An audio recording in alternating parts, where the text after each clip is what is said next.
Loved him from the first moment I set eyes on him in Guide to Recognizing Your Saints, where he walked down the street with his shirt off and had like a dancer's body with a boxer's face. So Derek Cianfrance, thank you so much for joining us today. Thank you for having me. Obviously, the character of Jeff Manchester makes some bad decisions, but ultimately, what was it that drew you to this real-life person to tell his story? You know, I think it was the contradictions in his character that I found most interesting. Here was this hardened criminal that would put people in freezers but make sure they had jackets. He was an Army veteran who escapes prison, who doesn't live in the woods and survive off of grubs and rainwater like John Rambo. He was a guy who chose to live in a toy store and eat candy and baby food. There was this guy who turns around with a ticket to his freedom at the off-ramp to an airport to go say goodbye to his girlfriend because he doesn't want to just ghost her. And I felt like it was his humanity that made him a worse criminal. That he would have been more effective as a criminal if he would have been more cold-hearted. And if he would have been more cold-hearted, he'd be on a beach somewhere right now living the good life. And I think I would never be interested to make a movie about that person. As a director, is it a difficult line to kind of balance and to walk to make sure that your audiences love this character as much as you, I guess, bemoan his terrible choices? Well, the audience can feel however they feel about him.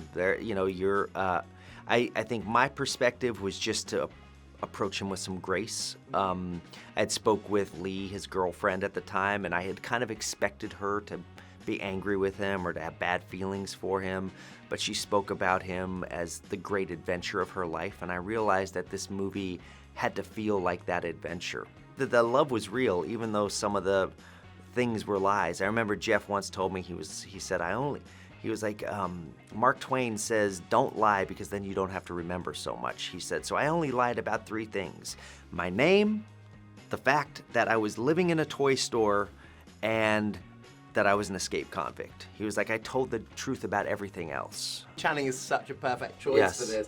But was it always kind of with Channing Tatum in mind for this role? My first 3 years of research, I'd only been talking to the real Jeff. I'd spent so many hundreds of hours on the phone with him. He's in a maximum security prison. I only had his voice in my head, and then once I had a script in good shape, I knew I had to put an actor in it, and I thought about a number of actors, and I had a meeting with Channing because I've always loved him.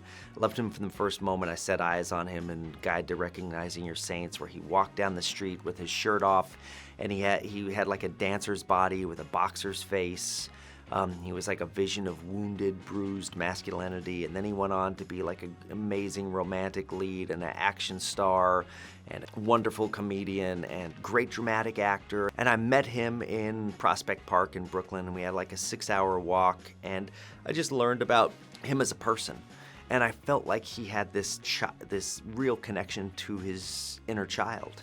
He felt like I was talking to a boy that was in a man's body, and I feel like that's a lot like who Jeff Manchester is. In terms of Kirsten, what came about there to make her interested in the role for Lee? Because it's quite a complex character, isn't it? It was crucial that she wasn't seen as gullible or dumb. She was just this single mother, recently divorced, who had been in a relationship since she was in her teens, and now she was in her 30s, and she was had her own apartment for the first time, and she was trying to navigate being a mom and balance how hard it is to take care of your kids and also have a job, and then she had these feelings, and she met this amazing guy. He was like this unicorn, like the perfect guy, and so she wasn't going to question it.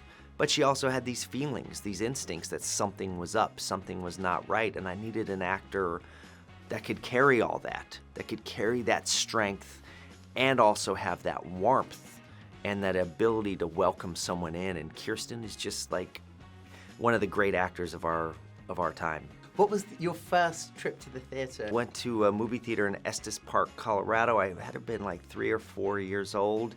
I think I saw The China Syndrome, which was, I think, Jane Fonda, Michael Douglas.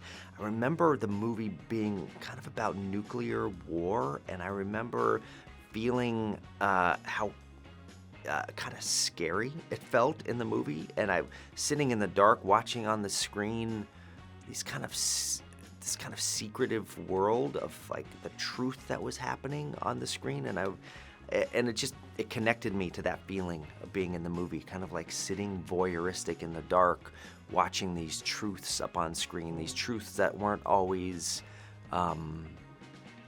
the ones I wanted to hear, but I needed to know, I guess.